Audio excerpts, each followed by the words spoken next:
Қайырлы күн, қадірменді көрермен. Бүгін шілденің 10-ы және кезекті брифинг, кезекті таңғы брифинг барысында біз сіздермен бірге нарықта болып жатқан жағдайларды егжей-тегжейлі талқылайтын боламыз. Маркетс Қазақстан YouTube арнасына қош келдіңіздер.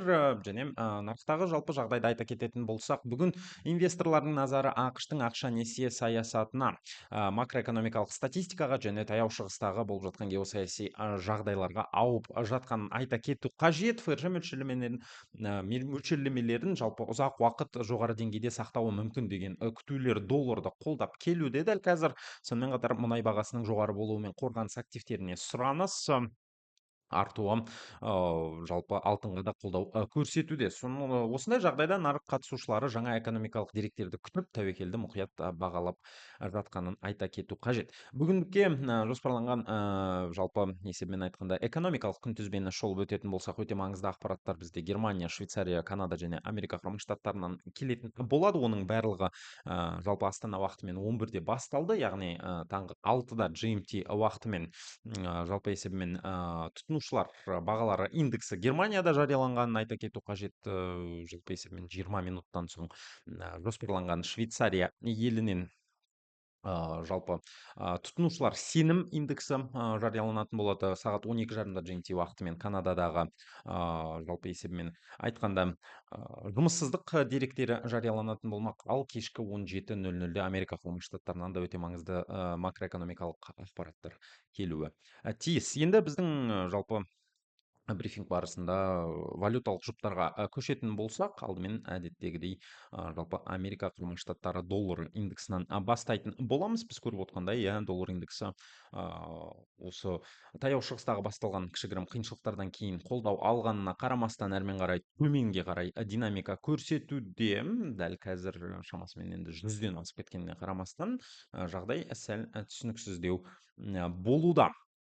Онымен қатар жалпы айта кететін болсақ, Америка құрама штаттары доллары индексі соңғы бірнеше сессия барысында тұрақты сұранысқа ие болып жатыр. Бұған ақш экономикасының салыстырмалы тұрақтылығы, еңбек нарықтарында жалпы беріктік және ФРЖ мөлшерлемені төмендетуге асықпайды деген күтулер себеп болып жатыр. Сонымен бірге геосаяси белгісіздік инвесторларды қорғаныс активтеріне бағыттап долларға қосымша қолдау көрсетуде. Бұған бүгін индекс динамикасы ақш статистикасы мен облигациялар кірістілігіне тәуелді болуы тиіс деген ойдамыз. Ал енді еуро-доллар туралы әңгіме қозғайтын болсақ, дәл қазір 1,1000-нан 144 деген көрсеткіштер бар. Дәл осы валюталық жұпта еуроға EUB-ның жалпы сақтық ұстанымы қолдау көрсеткенімен күшті доллар жұптың өсуін тежеп жатқанын айта кету қажет. Трейдерлер ақш инфляциясы мен еңбек нарығына қатысты сигналдарды күтіп жатыр дәл қазір.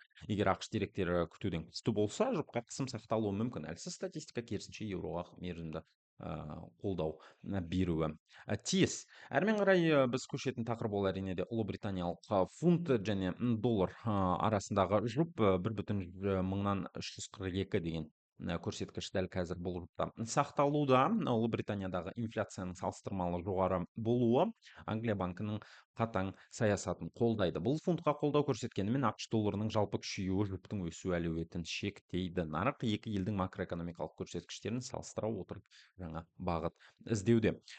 Келесі жұп біз талқылайтын ол әрине де жапониялық иена. Біз көргендей, жергілікті максимумдарға шамасымен осыдан 2 күн бұрын жеткен еді. 162-ден 162,5-нан тіпті асып кеткен индекс дәл қазір көрсеткіші мінекей экрандарымызда 161,5, яғни бір деңгейге төменірек. Жапония банкі жұмсақ саясатын жалғастырып жатыр, сондықтан пайыздық мөлшерлемелер айырмашылығы доллардың пайдасына қалыптасуда. Сонымен қатар нарық Жапония билігінің ықтимал валюталық интервенциялар туралы кез келген мәлімдемені бақылап жатыр.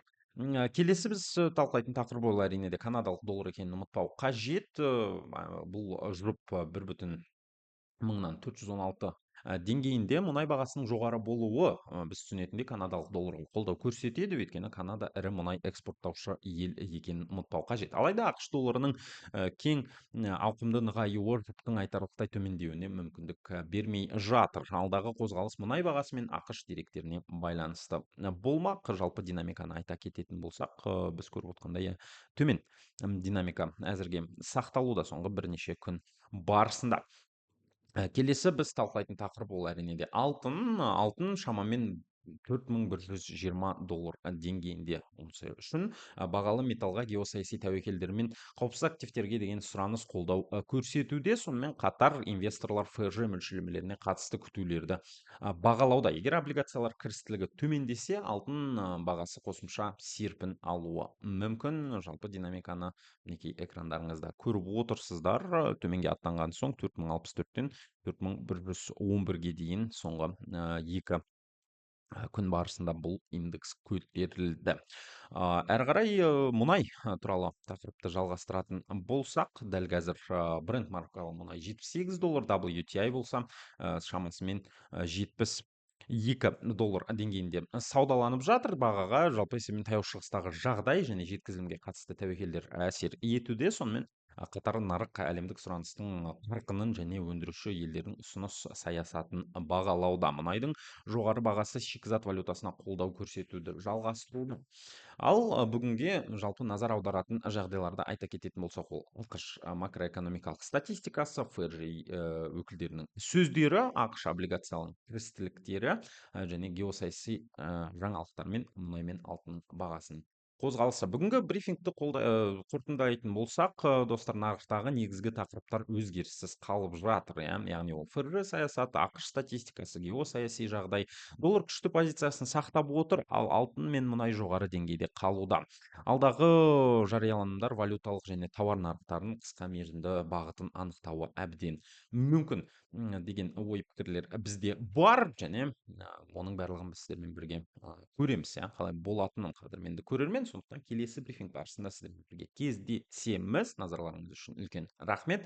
Бізді қолдаймыз дейтін болсаңыздар, міндетті түрде әлеуметтік желілерімізге жазылып кетуді ұмытпаңыздар. Онымен қатар YouTube арнасына жазылып хабарламаларды қосып алыңыздар. Келесі брифинг барысында кездескенше сау болыңыздар.